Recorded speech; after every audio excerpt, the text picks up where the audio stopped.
Assalamualaikum warahmatullahi wabarakatuh.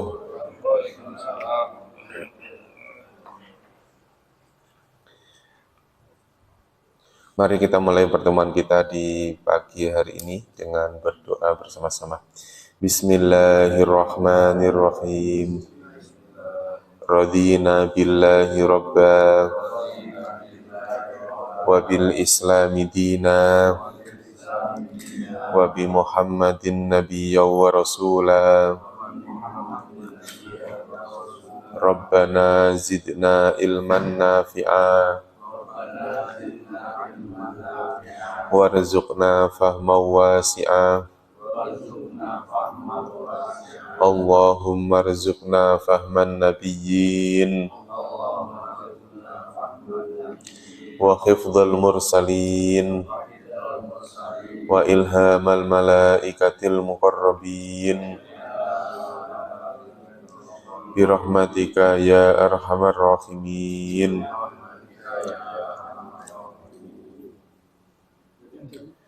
Innal hamdalillah nahmaduhu wa nasta'inuhu wa nastaghfiruhu wa na'udzu billahi min shururi anfusina wa min sayyiati a'malina. May yahdihillahu fala mudhillalah wa may yudlilhu fala hadiyalah. Allahumma salli wa sallim wa barik ala sayyidina Muhammad wa ala alihi wa sahbihi ajmain, amma ba'd. Alhamdulillah, puji syukur pada Allah Subhanahu wa taala pada kesempatan pagi hari ini Allah mempertemukan kita kembali. Mudah-mudahan pertemuan ini mendapatkan keberkahan dari Allah, dan mudah-mudahan Allah berikan ilmu yang bermanfaat untuk kita semua, dan mudah-mudahan diberikan kemudahan dalam memahami ayat-ayat suci Al-Quran. Dan mudah-mudahan Allah berikan kekuatan lahir batin untuk istiqomah di jalan Allah, istiqomah dalam ketaatan kepada Allah Subhanahu wa taala. Kita sampai ayat ke berapa, Pak?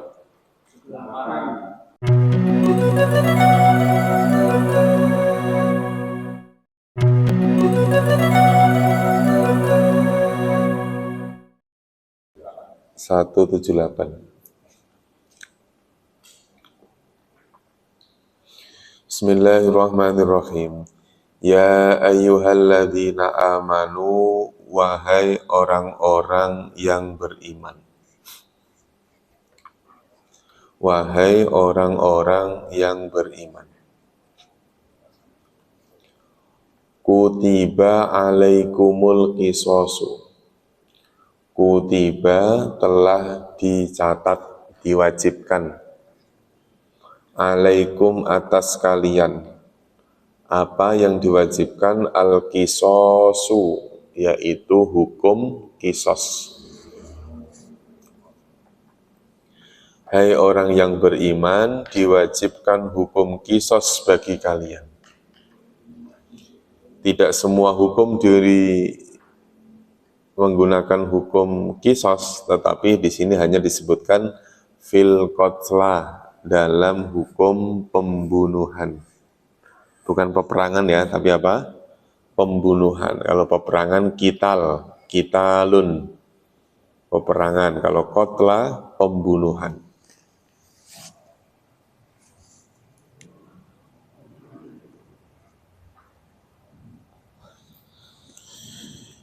Wahai orang-orang yang beriman, diwajibkan hukum qisas bagi kalian dalam hukum pembunuhan. Yaitu apa? Al-hurru bil-hurri. Al-hurru bil-hurri. Al-hurru orang yang merdeka, bil-hurri dengan orang yang merdeka. Maksudnya apa, Pak? Maksudnya apa? Al-hurru bil-hurri itu maksudnya apa? Orang merdeka membunuh orang merdeka. Wal abdu bil abdi. Kebalikan al-hurru itu al-abdu. Seorang hamba bil abdi dengan seorang hamba. Wal ungsa bil ungsa. Wal ungsa dan wanita. Bil ungsa dengan wanita. Wanita membunuh wanita. Nah, nanti ya dalam urusan al-hurru bil hurri wal abdu bil abdi wal unsa bil unsa, ini nanti ya yang menentukan hukum qisas ya hakim, Nggak bisa terus kemudian langsung ada orang terbunuh, ini yang bunuh si A dukung kisos, nggak bisa gitu. Tetap yang menentukan adalah hakim. Karena al-hurru bil hurri dengan al-unsa bil unsa ini sebetulnya kan sama. Sama-sama manusia, sama-sama orang merdeka. Ya. Wal unsa bil unsa. Kalau nanti al-hurru bil hurri dilihat dari sisi manusia yang bukan apa Pak? Manusia yang bukan budak. Bukan perbudakan. Kalau wal abdu bil abdi, manusia dilihat dari sisi apa? Dari sisi posisinya dia seorang budak. Wal unsa bil unsa, wanita dengan wanita. Ya, ini wanita baik yang merdeka, ya maupun wanita baik yang apa? Yang budak. Karena ada budak laki-laki, al-abdu, al-unsa, nanti ada yang mengartikan budak perempuan. Faman ufiya. Nah, dalam hukum kisos itu diberlakukan membunuh dengan sengaja. Soalnya nanti dalam pembahasan lanjut kaitannya tentang pembunuhan, ada pembunuhan sengaja, pembunuhan tidak sengaja, pembunuhan berencana, pembunuhan yang dibarengi dengan mengambil harta, rampok misalnya. Jadi ada bermacam-macam apa Pak? Pembunuhan. Terus ada pembunuhan di dalam peperangan. Jadi beda-beda hukum pembunuhan itu. Nah, itu diperbolehkan menggunakan hukum apa? Kisos. Bahkan di sini disebutkan kutiba alaikum, diwajibkan. Faman ufiya lahu. Faman maka barang siapa ufiya yang dimaafkan. Sama siapa? Maka barang siapa yang dimaafkan lahu baginya, dimaafkan oleh siapa? Min akhihi, dari saudaranya. Akhi, akhun bukan artinya saudara. Maka barang siapa yang dimaafkan oleh saudaranya, karena kan yang saudaranya siapa nih Pak? Saudaranya yang dibunuh, korban. Karena kan korbannya udah mati. Jadi yang memaafkan siapa? Saudaranya. Barang siapa yang harusnya dia mendapatkan hukum kisos, ternyata dari pihak saudara enggak minta kisos. Tapi apa? Dia memaafkan. Min akhihi, dari saudaranya, syai'un, sedikit pun, sesuatu pun, fattiba'un bil ma'ruf, fattiba'un maka ittiba. Apa ittiba? Tabi'in, tabi'ah. Artinya mengikuti, bil ma'rufi, dengan baik, wa ada'un ilaihi, dan melaksanakan ilaihi, kepadanya, bi ihsanin, dengan baik pula. Maksudnya apa ini Pak? Fattiba'un bil ma'ruf wa ada'un ilaihi bi ihsan. Ini apa? Maksudnya apa? Jadi ada dua hal ketika seseorang keluarga dari korban ini memaafkan. Ittiba'un bil ma'ruf, ini kaitannya tentang kedua belah pihak yang saling sepakat untuk tidak mempermasalahkan kejadian ini untuk selanjutnya, sudah tidak ada dendam lagi. Ittiba'un bil ma'ruf, antar keduanya sudah sepakat, baik, selesai, urusannya selesai. Tetapi wa ada'un ilaihi bi ihsan, masih ada celah pihak keluarga terbunuh, korban, ini boleh meminta apa? Ada'un ilaihi bi ihsan. Kayak semisal kayak pengganti, imbalan. Iya, makanya dari pihak pembunuh itu boleh mengajukan, meminta maaf. Akhirnya dari pihak pembunuh ini datang ke rumah, Pak, tolong saudara saya dimaafkan. Kata si keluarga yang dibunuh, oke kita maafkan, tapi kita minta ganti. Ya, ada ilaihi bi ihsan. Loh, kalau dalam hukum fikih, pengganti ini bisa 100 ekor onta, Pak. 100. Itu tidak harus nyawa dengan nyawa enggak ya? Ya kalau nyawa dengan nyawa kan udah kisos tadi. Oh iya. Ini masalahnya yang seharusnya orang pembunuh itu dikisos, Iya. dia mendapatkan celah minta maaf supaya nggak dikisos, damai. Nah, si keluarga dibunuh, keluarga terbunuh, ya minta apa, Pak? Minta, iya, boleh aja kita maafkan, asal, ini kan asal gitu, asal, itu asal. Asalnya apa? Kalau dalam fikihnya malah 100 ekor onta. Satu ekor onta berapa satu ontanya? Taruh 50 juta misalnya gitu. Ya, kalau orang kaya, kalau yang nggak mampu kan nggak mungkin. Lah iya, makanya hukum ini ada dua pilihan loh, Pak. Milih tetap. Kalau orang nggak mampu berarti apa? Kisos aja, udah aman, udah. Ya, kalau yang orang yang nggak mampu tapi tujuh damai, Ya ini yang kedua, ittiba'un bil ma'ruf. tapi misalnya 100 unta nggak mampu. Iya, ittiba'un bil ma'ruf. Sebenarnya kalimat ini tuh fattiba'un bil ma'ruf, ya. Jadi antar keduanya udah saling sepakat baik. Selesai masalah nego. Atau kalau tidak ada kesepakatan dari pihak terbunuh, ada kesempatan ada ilaihi bi ihsan. Meminta sesuatu yang lebih. Yaitu tadi. Apa itu? Ganti rugi lah bahasanya gitu. Jadi ini bisa terpisah, Pak. Enggak harus dua-duanya, bisa terpisah. Kan kalau di Indonesia tetap diproses ya, umpamanya sudah minta maaf dan dimaafkan, polisi proses polisi masih jalan ya. Oh iya, kalau di kita, iya, ini kan menggunakan hukum negara ya, Pak. Hukum apa? Hukum negara. Hukum negara itu tidak seperti ini. Ini yang dibicarakan adalah hukum apa? Hukum kisos. Nah, wa ada'un ilaihi bi ihsan.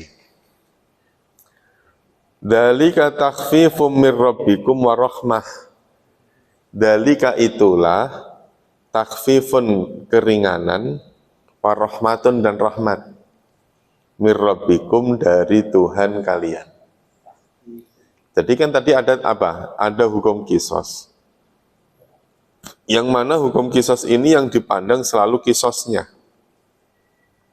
Ya. Selalu kisosnya. Padahal tidak ada hukum kisos pun pembunuhan tetap ada. Ya Pak ya. Suatu negara enggak menjalankan hukum kisos. Tetap ada enggak pembunuhan? Tetap ada. Gitu, tetap ada. Nah, dalam Islam membunuh itu ada yang hak, ada yang diperbolehkan, ada yang membunuh yang memang tidak diperbolehkan. Gitu. Seorang algojo dia menggal kepala orang, yang memang tugasnya. Gitu. Makanya algojo ketika memenggal kepala orang itu, dia sebenarnya tidak boleh dikasih tahu orang ini siapa.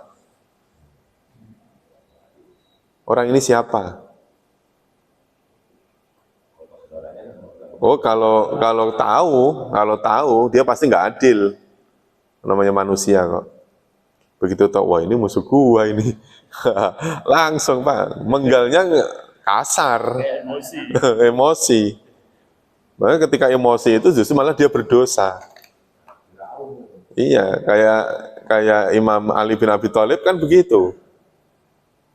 Waktu perang babatin orang.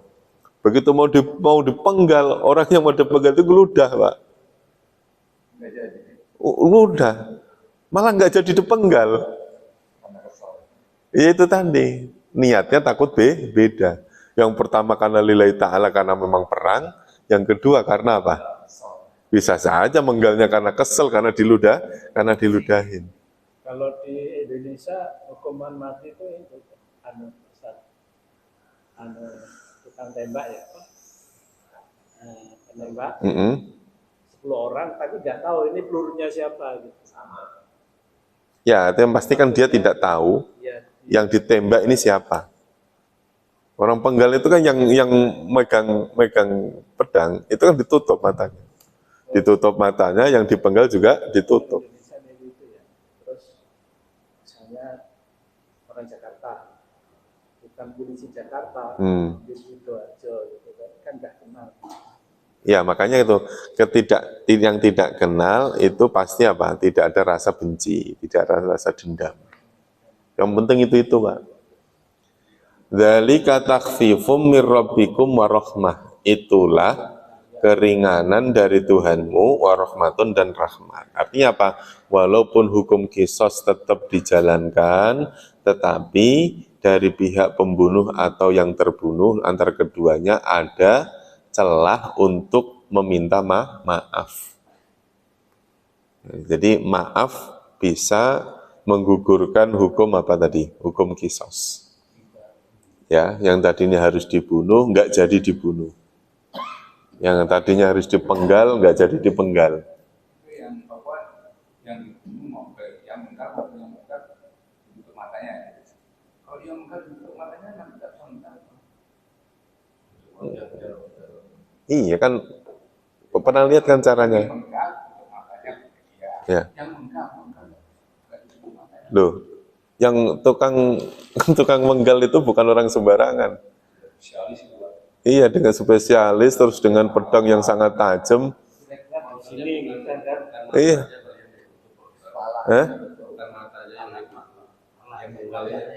Enggak. Iya, yang menggal. Itu. Udah. Yang pasti gitu gini. Antara ini yang harus diketahui ya. Antara yang menggal dan yang dipenggal wajib tidak ada rasa. Tidak ada rasa kenal, tidak ada rasa dendam, tidak ada rasa gitu.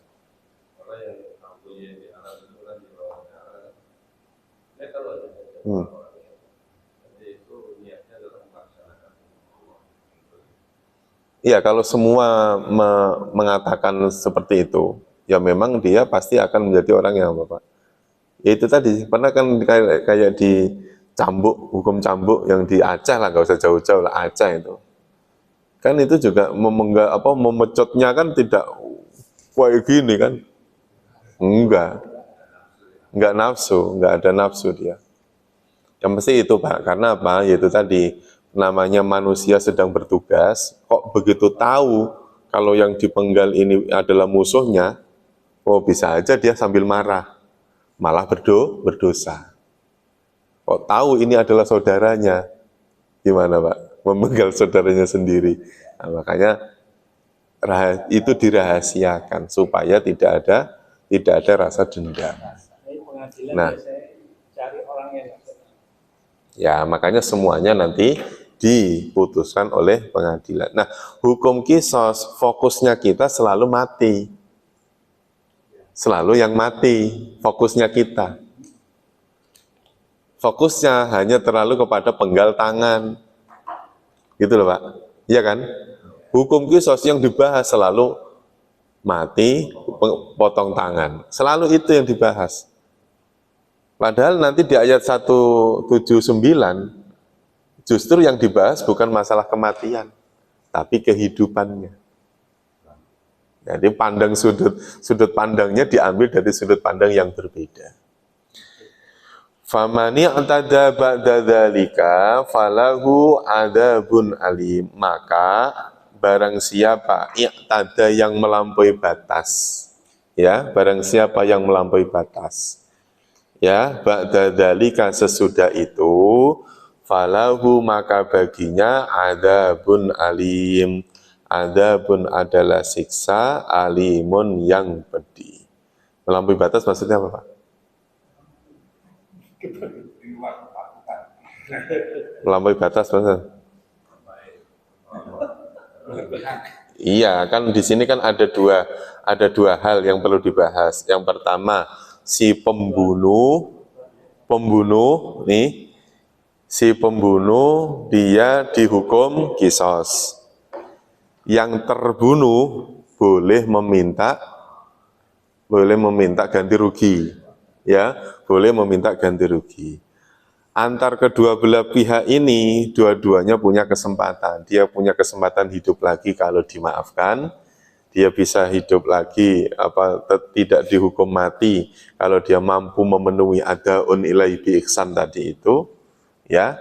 Tapi dari pihak yang yang terbunuh, dia dapat apa? Dia dapat apa? Nah, kan tadi misalnya saya minta 2 miliar misalnya gitu. Ya kalau dia orang kaya kan gampang banget, wah udah bayar aja 2 miliar. Artinya pembayaran itu pun dinilai sebagai sesuatu syariat karena di sini ada kalimat faman ufiyalahu min akhihi syai'un fattiba'um bil ma'ruf, atas dasar keduanya saling sepakat, wa adaun ilaihi bi ihsan, dan melaksanakan sesuatu yang ihsan, sesuatu yang baik padanya. Nah, siapa yang melampaui batas? Yaitu tadi, ketika dia sudah dimaafkan dan dia harus membayar denda, dia nggak bayar. Nah, nggak bayar ini maksudnya apa? Melampaui batas. Itu ya Pak. Yang membunuh juga begitu. Yang membunuh, si pembunuh, dia membunuhnya sudah membunuh, ngambil hartanya, diperkosa, macam-macam. Berarti kan nanti hukumnya beda. Misalnya saya ini ada pulpen, saya lempar ke Bapak, saya lempar. Begitu kelempar kena jidat mati. Nah, melempar pulpen terus kemudian menjadikan orang mati ini tidak menjadi suatu tuduhan pembunuhan yang direncana, enggak bisa. Karena rata-rata orang dilempar pulpen mati tidak, Pak? Enggak. Itu, Pak. Beda lagi. Iya. Iya kan? Gitu, Pak. Ya, ini kaitannya tentang apa? Makanya i'tada melampaui batas apa? Ya tadi kewajiban membayar denda, ngomong janji ternyata enggak dibayar. Ini namanya apa? I'tada melampaui batas. Artinya melanggar aturan.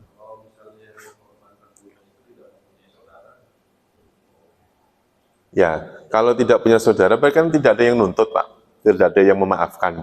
Maka hukum kisosnya yang berlaku. Kan tadi awal kan kisos. Orang ini misalnya dia membunuh. Secara keputusan hakim, orang ini harus dibunuh. Karena dia membunuh dengan sengaja, maka hukumnya apa? Kisos. Kisos itu diapain? Dibunuh lagi. Dia dibunuh. Nah, begitu dia dapat hukuman dibunuh, dia sudah nggak punya saudara, nggak punya yang dimintai maaf siapa, ya kan, yang terbunuh tadi. Makanya dia harus apa? Kena hukum kisos. Kan tadi kan hukumnya ada 3. Hukum kisos, saling memaafkan, bayar denda. Nih, ada 3 ini. Bisa memaafkan saja, tidak bayar denda. Nah kan kalau memaafkan seharusnya kan si pihak keluarga harusnya kan bayar denda. Ya kan, Pak? Ternyata dia nggak minta. Ya sudahlah, mau buat apa? Bisa. Gitu. Iya, itu kan namanya wal afina aninas, orang yang bisa memaafkan kepada wal kadhiminal ghaidho, orang yang bisa meredam amarah. Tapi kalau kata Gus Dur, memang kesalahanmu, kalau kata Gus Dur itu kan, kesalahanmu boleh saya maaf, tapi nggak bisa saya lupakan. Iya kan, Mbak? Memaafkan bisa, tapi untuk ngelupain nggak bisa. Itu. Enggak semuanya yang ingat terus menjadi dendam, enggak. Dan Rasulullah bisa kok memaafkan Wahsy. Ya. Iya. Enggak, sesuatu hal yang wajar. Rasulullah kan begitu kan Pak. Loh, Rasulullah ketemu Wahsy. Wahsy, kamu jangan deket-deket saya. Karena kalau saya melihat kamu, saya ingat pamanku. Itu. Manusiawi. Enggak, memaafkan dengan ingat itu beda Pak. Memaafkan dengan ingat itu beda. Kan kalau saya, oh ya, misalnya adik saya dibunuh sama dia, saya ingat. Tapi tidak menjadikan saya terus kemudian dendam, terus kemudian ini benci, enggak. Ingat pastilah, kan punya otak. Iya, nggak bisa Pak. Tapi kalau maaf, itu kan nanti reaksinya kan beda. Kalau sudah memaafkan. Itu. Jadi ada dua hal, ada memaafkan dan ingat itu beda. Apa itu? Gimana? Ya, dia tidak sudah memaafkan, mungkin emosi juga. Ketika nanti di turunan beberapanya lagi, saya pernah ingat bahwa senang lagi gitu. Nah itu ingat terus akhirnya dia reaksinya adalah balas dendam. Ya Pak ya? Ingat reaksinya balas dendam. Tapi kemudian ada orang yang ingat reaksinya apa? Istighfar. ingat Allah. Jadi ingat kejadian itu, ingat Allah gitu. Jadi reaksinya aja. Ustaz, ini untuk orang merdeka dengan orang merdeka itu banyak yang berpikir kan, Ustaz. Kalau ODGJ kan enggak. Iya, merdeka yang dimaksud adalah bukan budak. Kan ada kayak kita ini kan merdeka Pak. Nah, misalnya ada orang yang dihukumi sebagai misalnya tawanan perang. Akhirnya kan dia menjadi budak. Nah itu namanya al-abdu bil abdi. Seorang hamba membunuh seorang hamba. Kalau ODGJ itu kan dia orang merdeka juga. Nah kalau ODGJ orang yang terangkat tulisan penanya. Artinya dia terangkat dari hukum. Jadi kalau ada orang gila kok membunuh, maka si orang gila ini tidak dihukum kisos, nggak kena hukuman. Iya. Jadi Pak Ustadz, yang dimaksudnya orang merdeka dengan orang merdeka, terhamba dan apa. Tapi kan tetap yang pelakunya ya. Iya, tetap pelaku. Kan ini. Misalkan ada yang mudah, misalkan anaknya membunuh, udah dengan anak yang sebagai ini saya sebagai orang tua yang diwakili dan tak bisa. Nah, karena ini hukum nafsun an nafsin ya, hukum nafsi Pak. Hukum nafsi yang tidak bisa diwakilkan. Kayak sholat itu kan nggak bisa diwakilkan.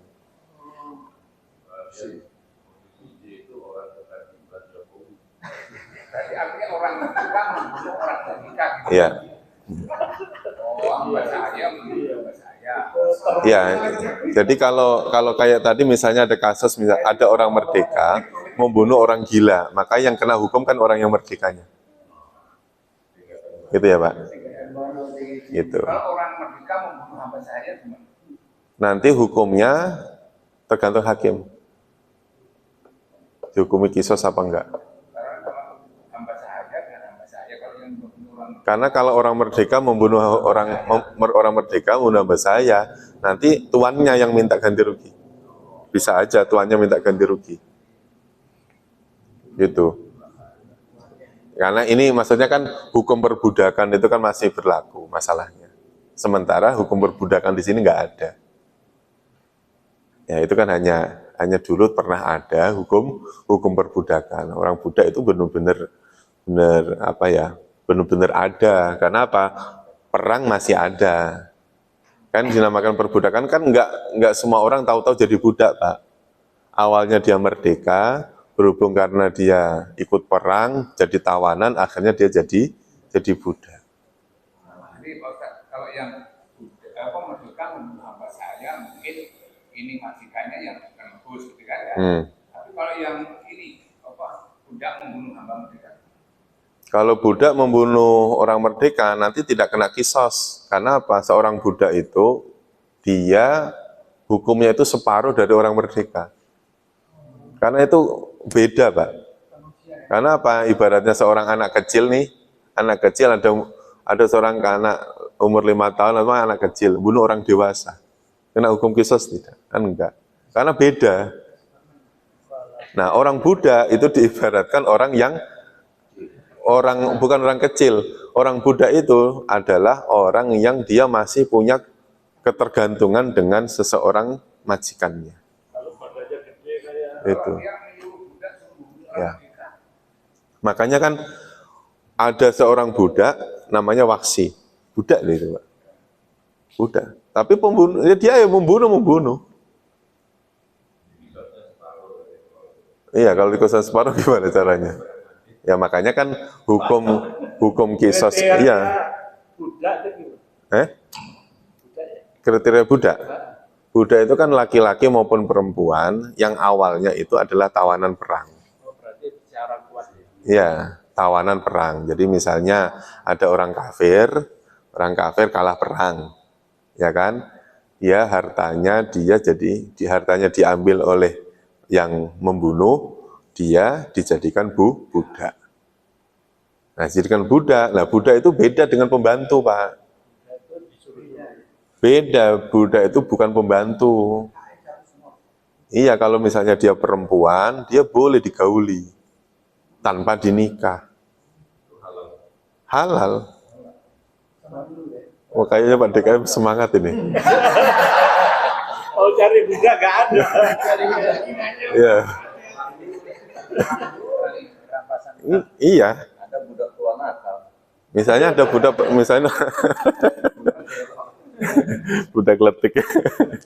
Jadi ada budak, ada wanita ikut perang, misalnya wanita. Terus kemudian dia jadi budak. Nah, budak ini ya posisinya seperti istrinya, istri tuannya. Boleh digauli, boleh disuruh-suruh kayak istrinya, tapi tidak melalui jalur pernikahan. Gitu. Nah, ketika si majikannya ini pengen jual, ya juga dijual. Dijual itu bahasanya kalau orang pernikahan dicerai. Itu, dicerai. Zaman Nabi yang dapat budak ada nggak? Ya ada. Tokoh siapa yang bisa disebut? Misalnya dapat budak perempuan gitu kan. Ada kok, siapa sih, saya lupaan. Nabi enggak pernah ya? Enggak, kalau Nabi enggak. Itu. Di surat Al-Mu'min itu dia tidak menunjukkan kemampuannya kecuali pada istri-istrinya dan budak-budak yang dimilikinya, kan? Ini berarti ya memang hukum perbudakan kan memang begitu, Pak. Jadi kalau si laki-laki itu punya budak perempuan 5, iya. Kalau istri kan dibatasi, kalau budak kan enggak. Berarti misalnya kita nangkep orang laki, Pak. Ya. Zaman dulu perang itu. Ditangkap jadikan budak.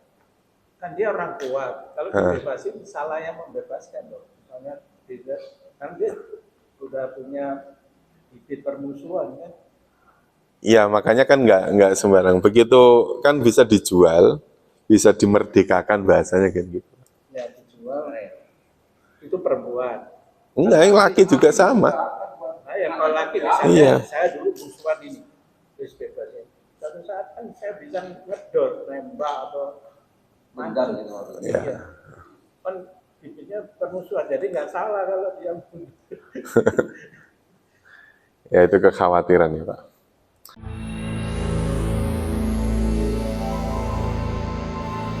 Walakum fil qisasi hayatu ya ulil albab la'allakum tattaqun. Walakum, dan bagi kalian, fil qisasi dalam hukum apa, Pak?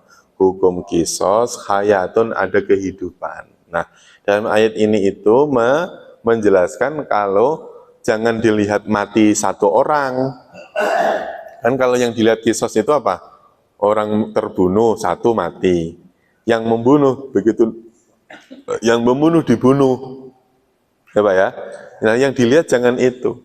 Yang dilihat harusnya apa? Kalau di Al-Quran menyebutkan dalam hukum kisos itu ada kehidupan. Yang diurusi yang hidup, Pak.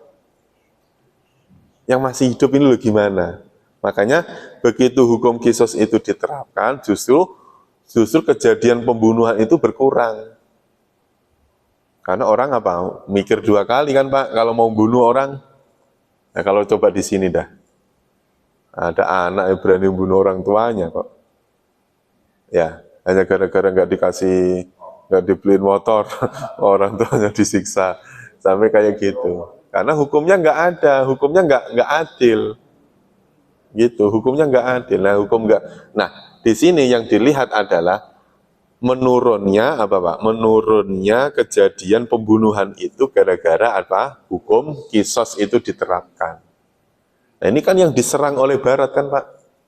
Yang diserang oleh Barat. Diserangnya bagaimana? Seolah hukum mati itu menjadi apa? Pelanggaran HAM. Ya kan, perbudakan itu juga dianggap sebagai pelanggaran. Terus kemudian nikah poligami dianggap sebagai pelanggaran juga. Jadi sebetulnya yang disasar siapa? Islam.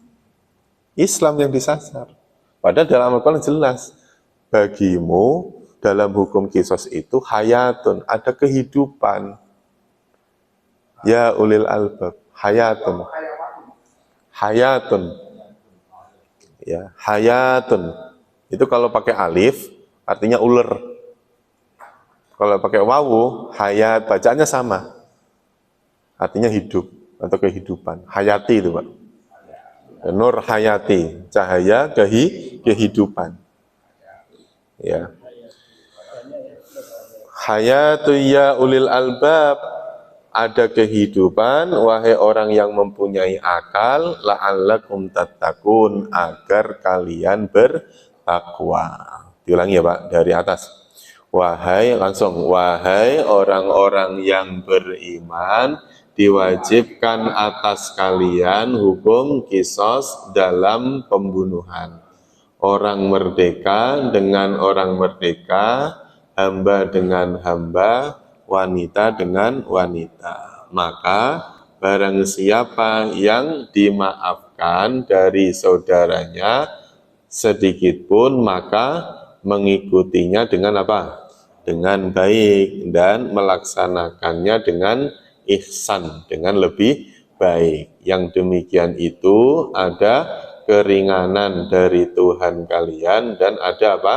Rahmat. Maka barang siapa yang melampaui batas sesudah itu, maka baginya siksa yang pedih. Dan bagi kalian dalam hukum kisos ada kehidupan, wahai orang-orang yang mempunyai akal, agar kalian bertakwa.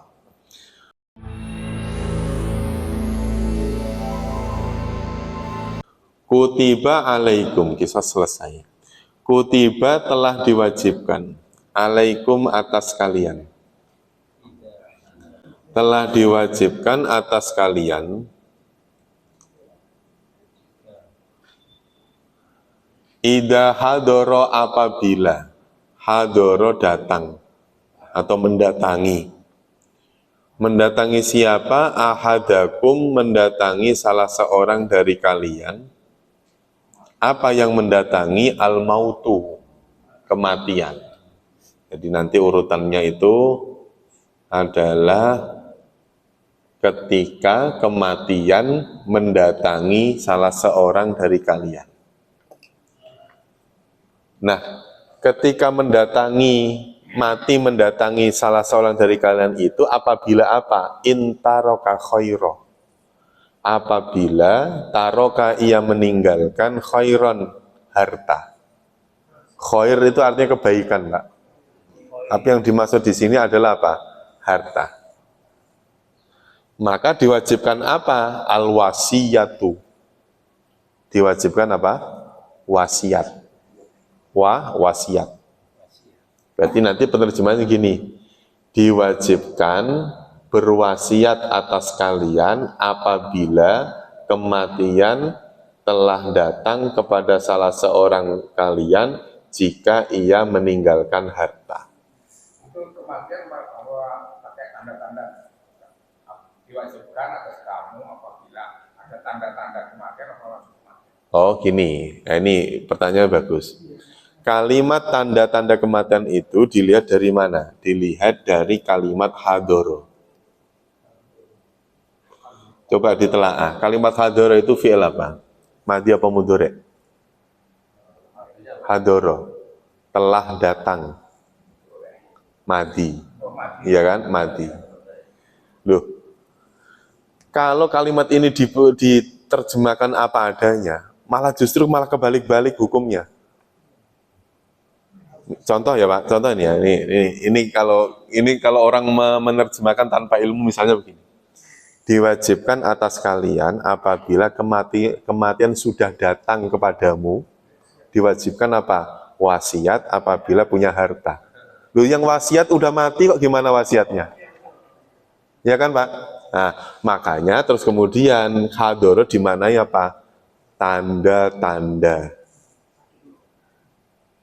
Loh, berarti masalahnya gini, mati itu nggak ada tandanya juga mati kok Pak. Ya Pak ya? Loh, katanya mati itu orang tua yang mati. Nyatanya muda-muda ya pada mati. Ya kecuali yang megang mic ya Pak ya. Ntar lah, kalau megang mic ntar. Ntar belakangan kalau yang megang mic belakangan. Yang belajar. Ya, iya banyak yang masih belum belajar Quran masih banyak. Ya belakangan aja. Yang mati tapi belakangan. Masalahnya tanda-tanda itu orang pada nggak ngeh. Yang udah apa namanya udah ada tanda-tandanya malah nggak mati-mati. Ya Pak ya, saya punya tetangga itu, suaminya udah kayak koma Pak, udah koma di rumah sakit 2 minggu. Alhamdulillah sembuh Pak, sembuh. Nyampe rumah, sehari istrinya meninggal.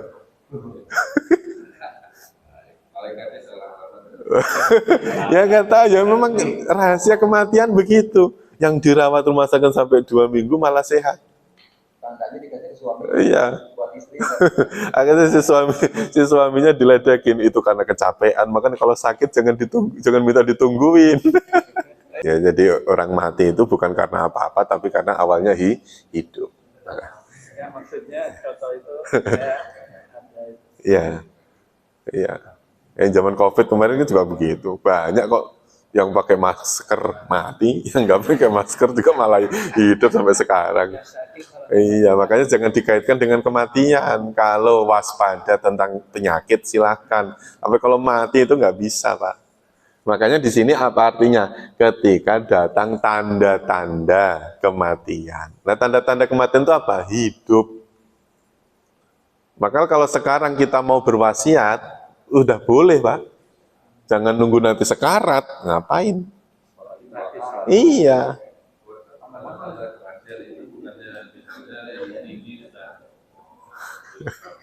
Tanda-tanda tua itu Pak. Tanda-tanda tua yang pada akhirnya tua itu lebih dekat pada kematian.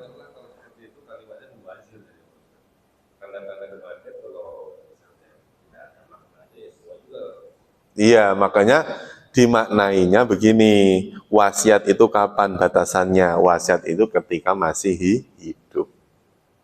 Karena kan memang kata Imam Ghazali yang paling dekat dengan kita kan memang kematian. Iya, sama kayak dulu Nabi Yakub berwasiat kepada anaknya, itu ya bahasanya ya menjelang kematian.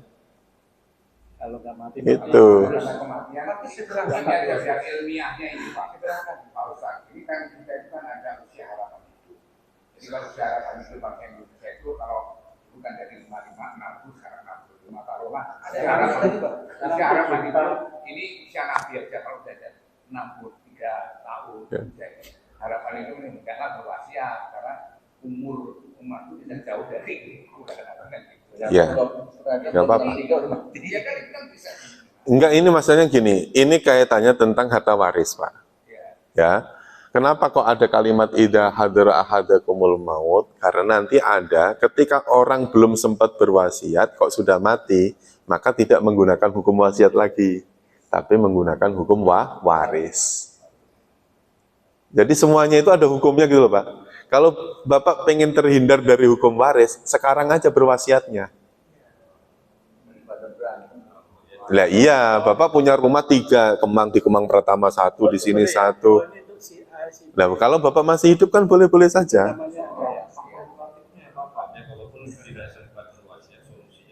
Solusinya masih ada, yaitu hukum waris. Itu maksudnya. Ini sedang membicarakan tentang khairon ini loh. Sedang membicarakan tentang harta. Makanya yang dibahas selalu hartanya yang banyak. Kalau yang dikit nggak usah dibahas. Lah iya. Enggak kan, misalnya mohon maaf, kalau kita ngomong masalah hibah. Jadi misalnya gini.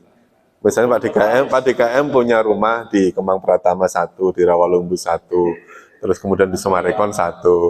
Ya kan kita harus ngomongnya harus yang nilainya yang gede, Pak. Iya.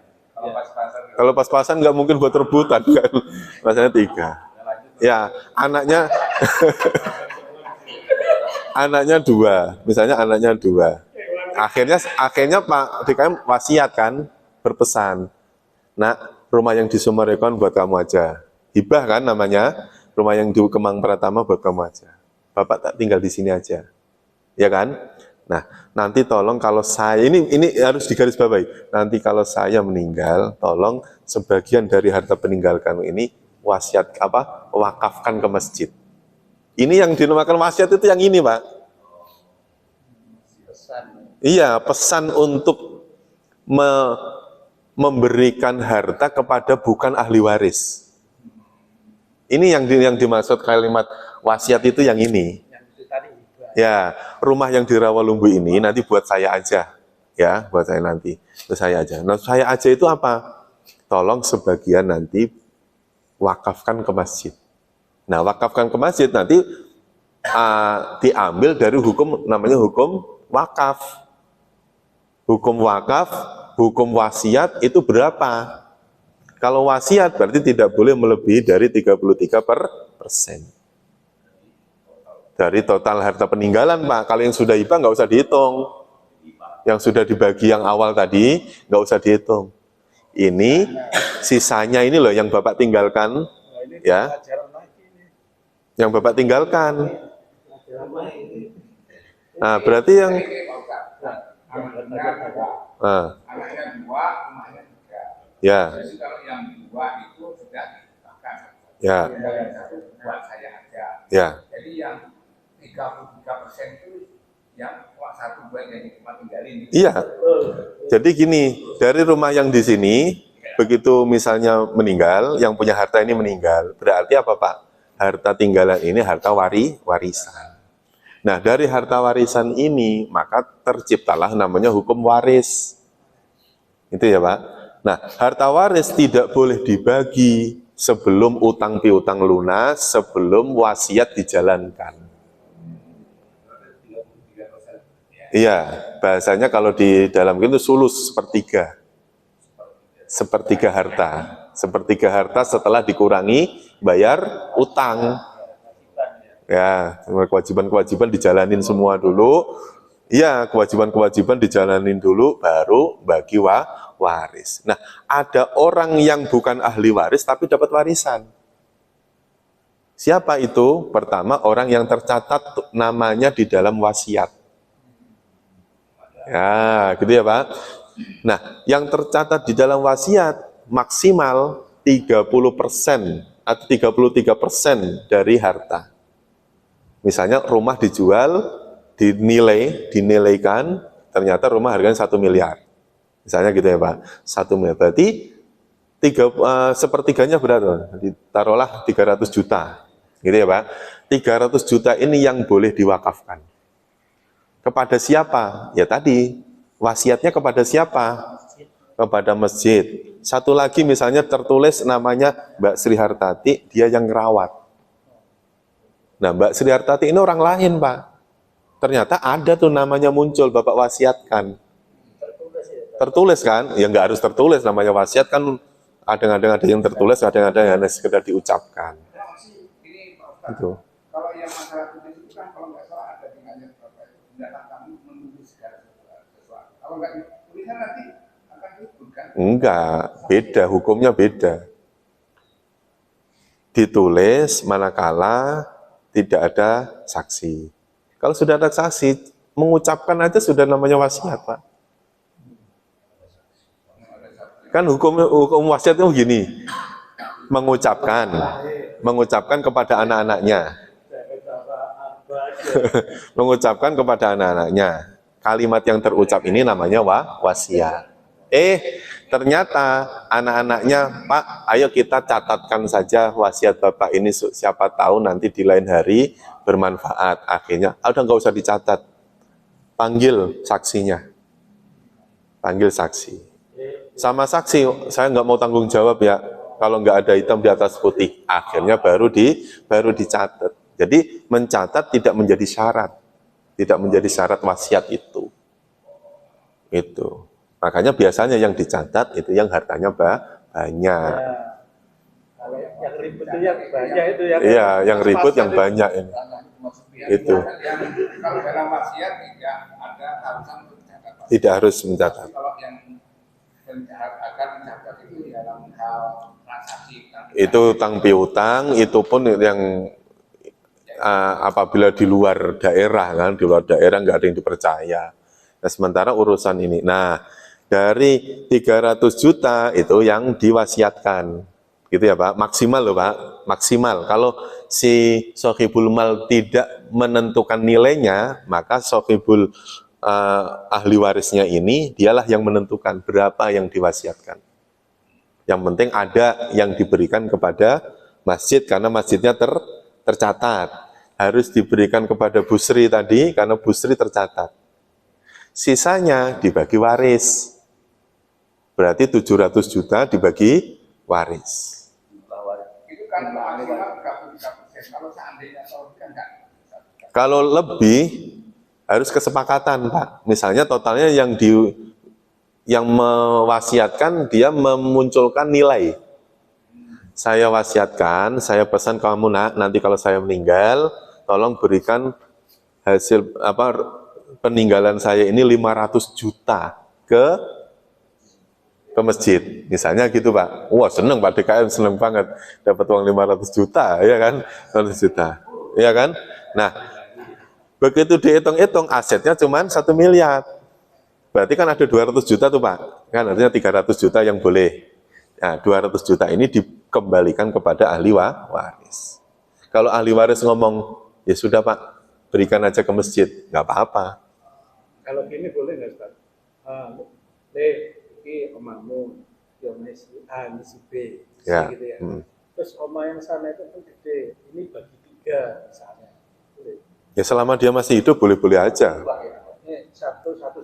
Ya. Yang ini wis iki bagian telu. Yang satu lagi. Iya, selama sohibul mal, orang yang punya harta itu masih hidup, nggak apa-apa, boleh-boleh aja. Dibagi, nggak dibagi aja boleh Pak. Nggak mesti. Karena kalau bicara tentang warisan, yang punya harta harus meninggal dulu.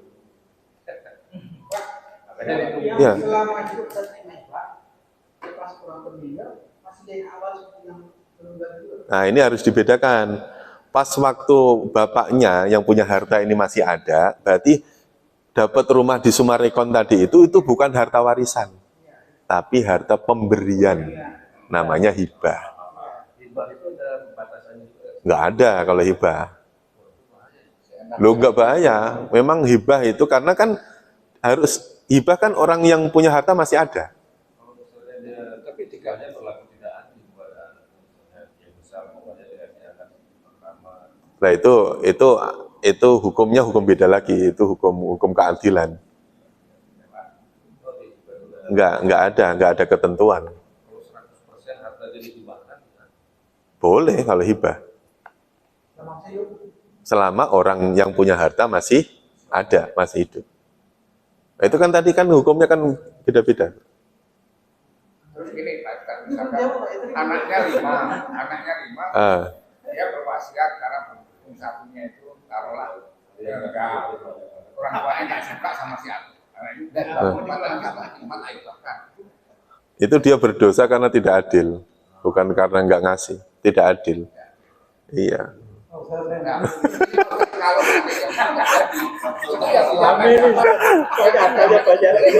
Ini hartanya banyak ya, ini harta banyak. Ini kan.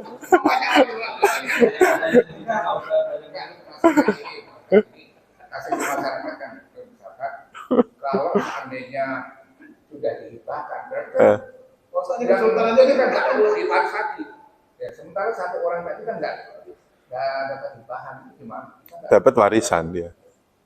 Satu orang tadi yang nggak disenengin orang tua tadi dapat warisan. Iya, tapi dia berkesempatan mendapatkan waris. Makanya Pak, ketidakadilan itu yang diwanti-wanti dalam hukum pembagian waris itu adalah ketidakadilan. Makanya Pak, sebelum mati dianjurkan untuk hibah, bagi rata, kayak apa, kayak istilahnya. Ya kan? Nggak apa-apa Pak. Gitu. Kalau sudah mati, hukum yang berbicara, yaitu hukum waris. Ada ketentuannya, laki-laki dapat sekian, perempuan dapat sekian, ibu dapat sekian, itu ada ketentuannya. Karena hukum waris. Hukum waris itu yang punya harta harus mati dulu. Syarat utamanya harus mati dulu. Kalau hibah masih hidup.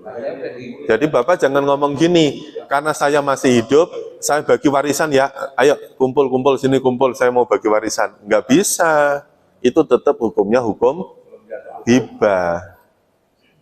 Terus ini Ini kan itu mau nanya begitu jadi. Ya.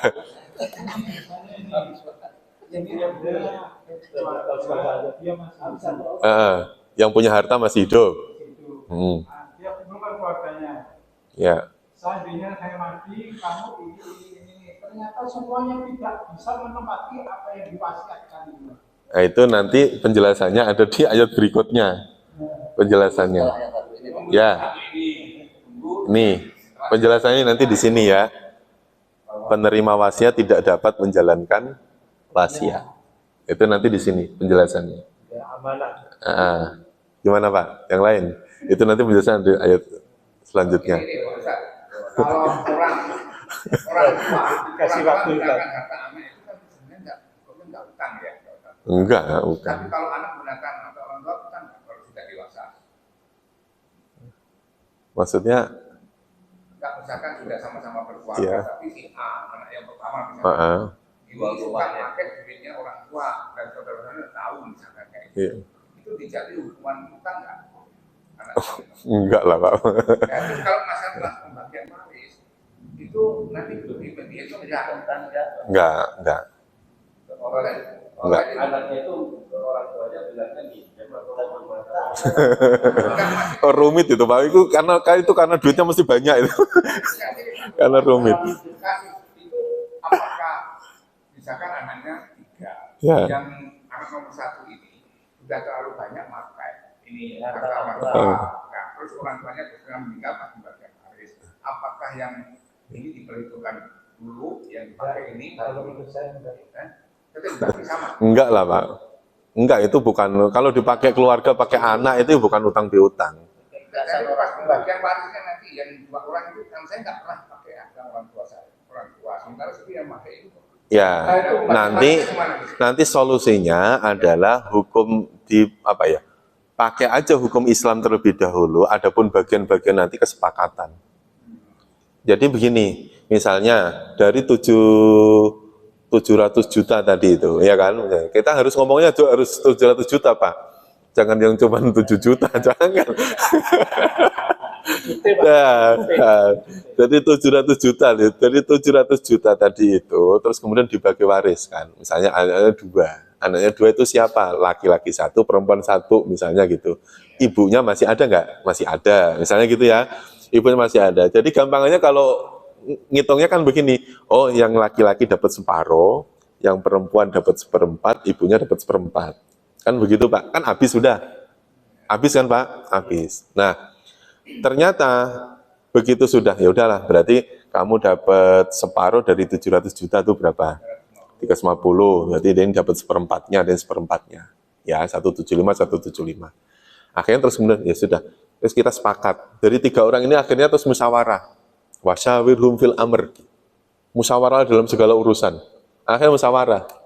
Musyawarahnya bagaimana? Macam-macam Pak yang dimusyawarahkan. Bapak ini butuh, karena Bapak ya, kamu sudah menempati rumah ini, kamu sudah dapat ini, dengan saya kan belum. Nah, misalnya begitu. Ya sudah gimana baiknya? Akhirnya ini menghibahkan dari 350, ya udah saya kasih 100 juta deh. Ya udah saya kasih ini deh. Nah, misalnya begitu. Terus ibunya, ibu ini penting nih ibu. Masa ibu diusir dari rumah? Ayo kita beliin rumah. Jadi kayak apa ya Pak? Yang penting ajaran Islamnya dijalanin aja dulu. Setelah itu baru wasyawirhum fil amr, musyawarah. Kalau sudah jadi harta warisan, berarti kan kita masih hidup nih Pak. Yang mendapatkan waris, ahli waris ini masih hidup. Berarti kan mau saya hibahkan kepada siapa saja kan boleh. Itu baru hartanya Bapak doang loh Pak. Belum lagi membicarakan masalah harta peninggalan kakek yang belum pernah dibagi. Lah, rumit lagi. Rumitnya apa? Ahli warisnya, anaknya sudah meninggal coba. Tinggal anaknya kan? Anaknya. Oh, makanya sebagai konsultan warisan nggak sembarangan. Biasanya yang bermasalah, yang duitnya banyak. Ada kasus ini. Ternyata warisannya bukan warisan duit, tapi warisan utang. Bisa aja, kan namanya warisan kan nggak harus semuanya berupa harta. Wajib bayar sesuai warisan, sesuai pembagian waris. Ternyata bapaknya punya utang 300 juta. Anak laki-laki satu dapat setengah. Ya udah, 150 juta bagian siapa? Bagian anak. kalau sudah ya. Iya. Utang itu. Makanya utang piutang itu sangat benar-benar dijaga. Rasulullah sangat apa ya? Sangat apa ya, mengistimewakan tentang masalah utang piutang itu, jangan sampai kejadian. Itu, ya. Sampai tidak mampu membayar dari hasil penjualan hartanya gimana? Misalnya masih punya utang. Ya itu warisannya, itu warisannya. Berarti lebih banyak pasaknya, lebih gede pasaknya. Jadi peninggalan, ya peninggalan. Di total dirupiahkan misalnya 200 juta. Ya Pak ya, rumahnya kecil 200 juta. Begitu mau dibagi, tahu-tahu ada orang debt collector datang. Pak, ini dalam perjanjian walaupun meninggal tetap harus bayar Pak, gimana ini? Akhirnya terus, di totalnya 250 juta. Akhirnya harta warisan cuma 200 buat bayar utang. 50 juta dibagi waris. Tanda-tanda kematian datang kepada kalian jika kalian meninggalkan harta. Ini ada kalimat jika meninggalkan harta, maka wajib apa? Al-wasiyatu, yaitu wasiat lil walidaini kepada kedua orang tua. Itu kalau posisinya anak. Kalau posisinya orang tua ya wasiat kepada anak. Itu ya Pak. Wal akrobin, atau berwasiat kepada orang-orang terdekat. Karena nanti wasiat itu terkait tentang pembagian harta, tidak bisa hanya sendiri, hanya berdua gitu, nggak bisa, harus ada saksi dan lain-lain. Wal akrobin. Makanya kadang-kadang ada orang yang mendapatkan wasiat dari temannya.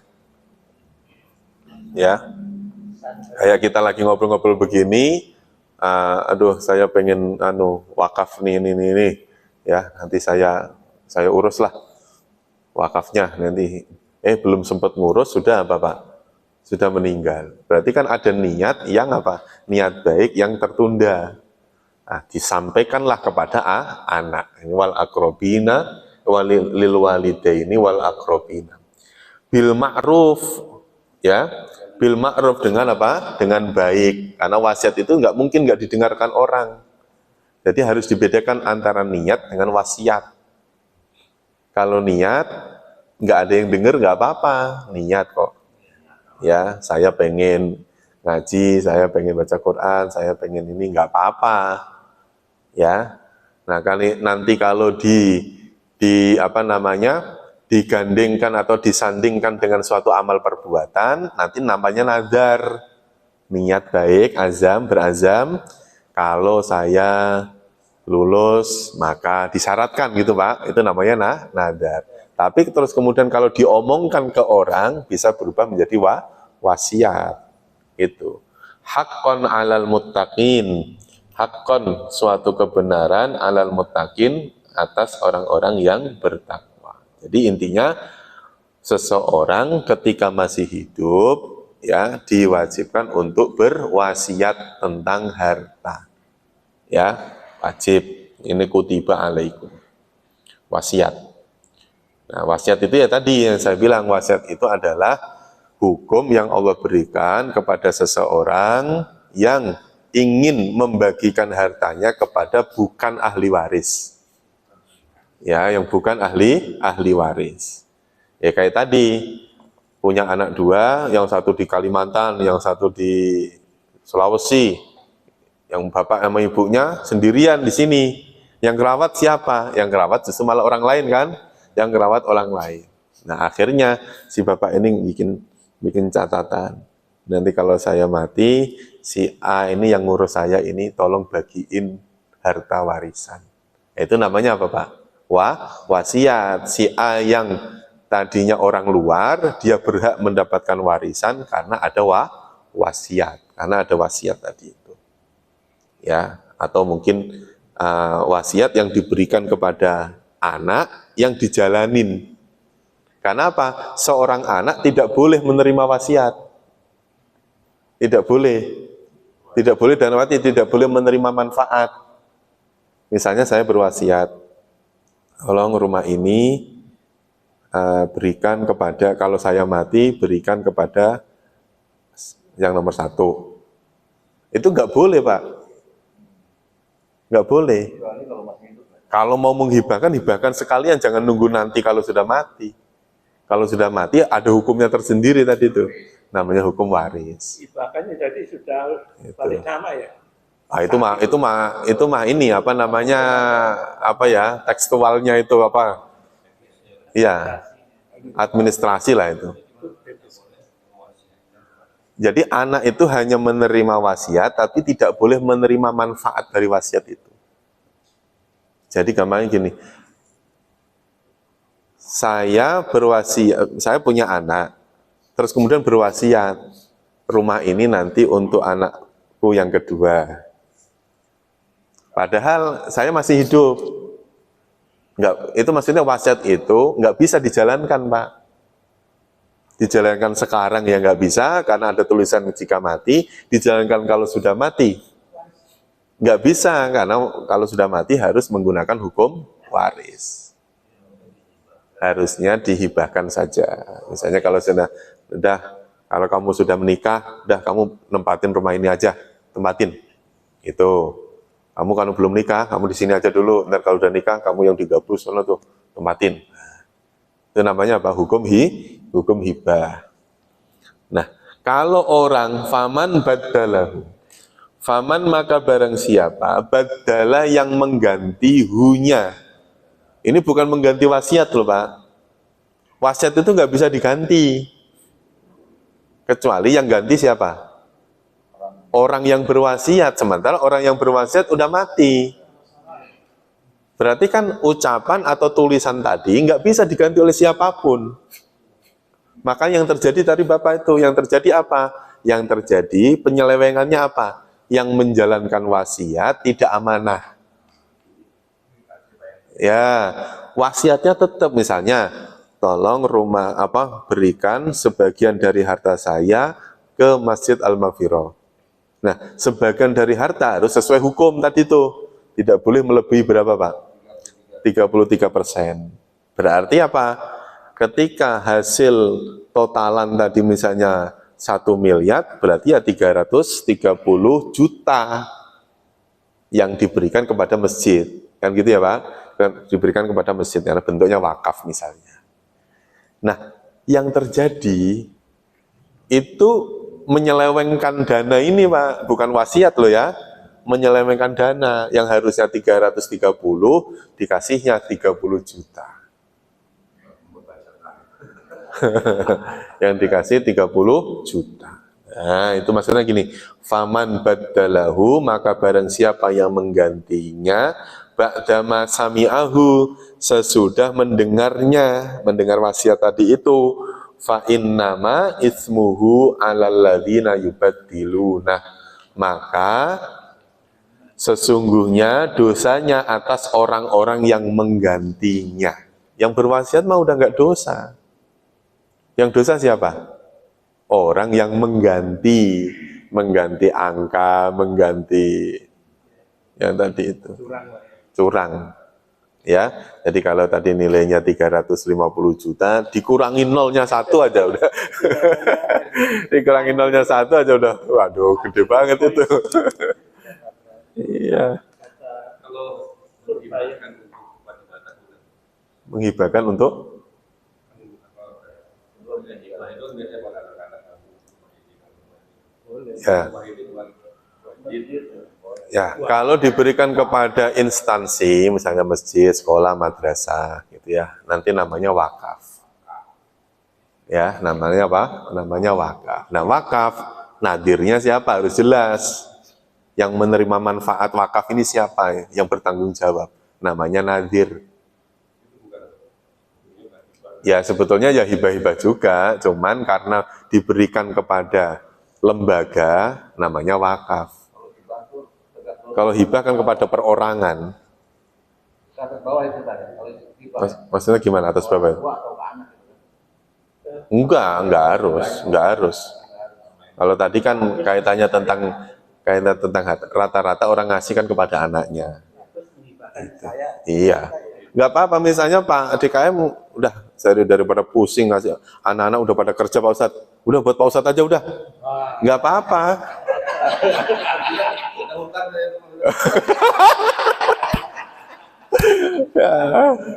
Gitu. Kalau orang tuanya sudah menikahkan, terus ahli warisnya Protes. lagi gimana ini? Nah, makanya itu yang dibutuhkan tadi itu.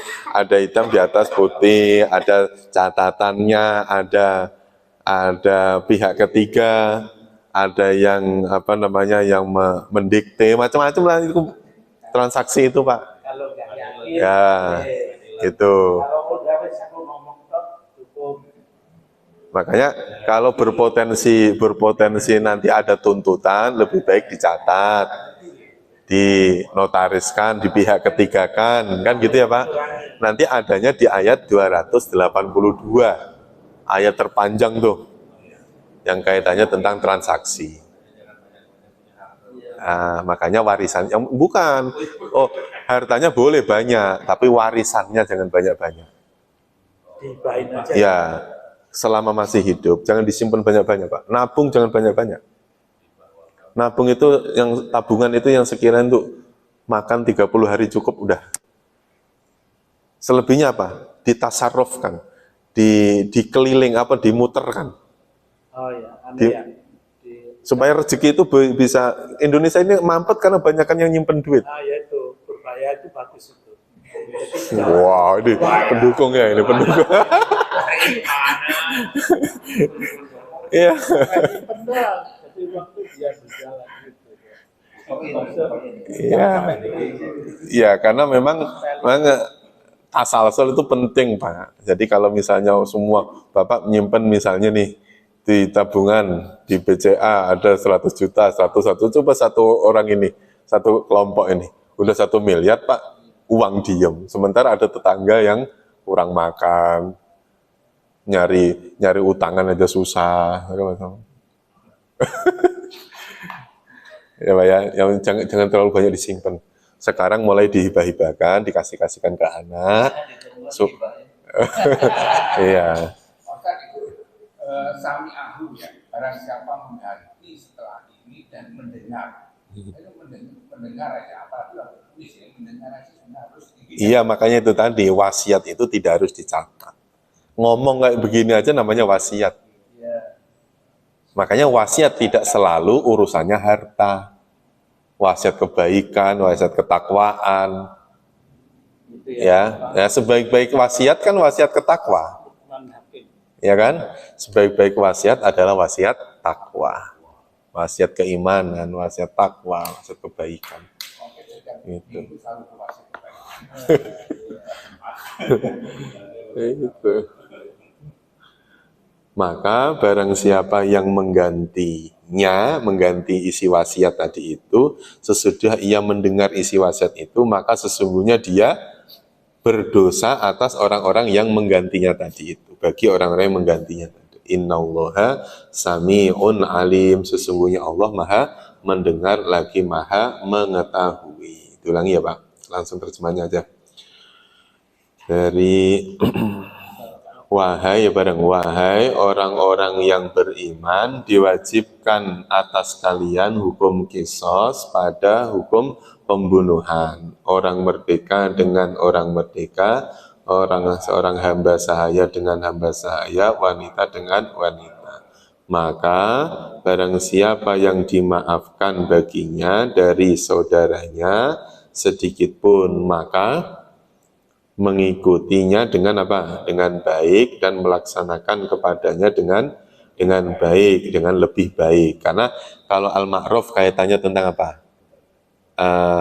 Memaafkan, ya, antar perasaan, antar orang. Kalau ihsan tadi kaitannya tentang denda. Karena minta apa ya? Minta ganti rugi tadi itu. Itulah keringanan dari Tuhan kalian dan rahmat. Maka barang siapa yang melampaui batas sesudah itu, maka baginya azab yang pedih. Dan bagi kalian dalam hukum qisas ada kehidupan, wahai orang yang mempunyai akal, agar kalian bertakwa. Lanjut, diwajibkan atas kalian apabila tanda kematian telah datang kepada kalian, jika kalian meninggalkan harta, maka wajib apa? Berwasiat kepada kedua orang tua, kepada kerabat dengan baik, suatu kebenaran atas orang-orang yang bertakwa. Maka barang siapa yang menggantinya sesudah ia mendengarnya, maka sesungguhnya hanya ia mendapat apa? Dosanya atas orang-orang yang menggantinya. Sesungguhnya Allah maha mendengar lagi maha mengetahui. Sampai ayat 181. Sudah cukup Pak ya? Seru ini kalau masalah warisan. Nah, nanti lebih lengkap terkait tentang warisan, nanti adanya di surat An-Nisa. An-Nisa itu adanya memang di surat An-Nisa, terus di surat An-Nisa ya, sama di surat An-Nisa yang terakhir, ayat terakhir tadi itu. Ya, itu yang terkait tentang apa? Harta waris. Nah, ini harta waris itu dibahas itu seru manakala ada hartanya. Loh, tapi memang gini Mas. Ngajarin ini ada yang nggak semangat waktu itu. Karena memang di pesantren itu ilmu ya Pak, kita faraid itu yang kecil banget, tipis banget. Kita faraid itu tipis. Pada malas mempelajari. Karena apa? Ilmu yang kata Nabi kan memang begitu Pak. Ilmu yang pertama kali hilang dari muka bumi itu adalah ilmu waris. Iya. Bukan lupa, pada nggak mau jalanin. Bukan, semangat kalau menguntungkan. Kalau dengan hukum waris dia mendapatkan harta yang sedikit, dia akan protes. Nggak usah pakai hukum negara aja. Biasanya ini orang tua yang mau tanda-tanda mau meninggal itu biasanya nyari ustadz itu. Kalau tahu kita pakai hukum waris. Yang pakai hukum negara itu siapa? Yang pasti saya pernah tanya juga yang kaitan pakai hukum negara ya Pak. Nah, hukum negara itu kan pilihan ya Pak. Artinya kan ada hukum Al-Quran hadis, yang kedua ijma'. Ijma' itu diantaranya adalah hukum negara. Nah, hukum negara. Nah, posisi hukum negara itu kan dipakai untuk apa? Apabila hukum Islam tidak dijalankan, apa bagaimana kan begitu kan? Makanya sebenarnya nggak ada salahnya. dari hukum Islam. Tapi tapi di dalam hukumnya itu ada unsur sama rata. Dibagi sama rata itu loh Pak. Iya, saya termasuk. Ya, ada di hukum waris itu, walaupun yang punya harta sudah meninggal, ada klausul yang mengatakan dibagi sama rata itu ada. Sulit kalau nerapin ini Ustaz, kalau belum di doktrin belajar dulu. Saya punya saudara perempuan 4, punya 3 gitu kan. Nanti kalau suara banyak, wes pagi podoe gitu kan. Iya. Gak tega sama adik saya yang perempuan. Karena itu tadi Pak, makanya hukum ini adalah hukum solusi sebetulnya, ya Pak ya. Hukum waris ini solusi bagi pembagian waris, ya, karena belum sempat dihibahkan tadi itu. Walaupun benar, Ya itu tadi, begitu semangat, oh harus pakai hukum Islam, begitu di total, ternyata dia dapat sedikit, oh nggak jadi, pakai hukum negara aja, bagi rata. Yang spesialisasi ini Cukup ya, wallahu a'lam bishawab, wa ilal ma'af. Insyaallah nanti kita lanjutkan di lain waktu. Mudah-mudahan Allah pertemukan kita lagi di lain waktu dengan kondisi sehat wal afiat. Terima kasih. Kita tutup dengan doa kafaratul majlis. Subhanakallahumma wa bihamdika asyhadu an la ilaha illa anta astaghfiruka wa atubu ilaih. Terima kasih. Wassalamualaikum warahmatullahi wabarakatuh.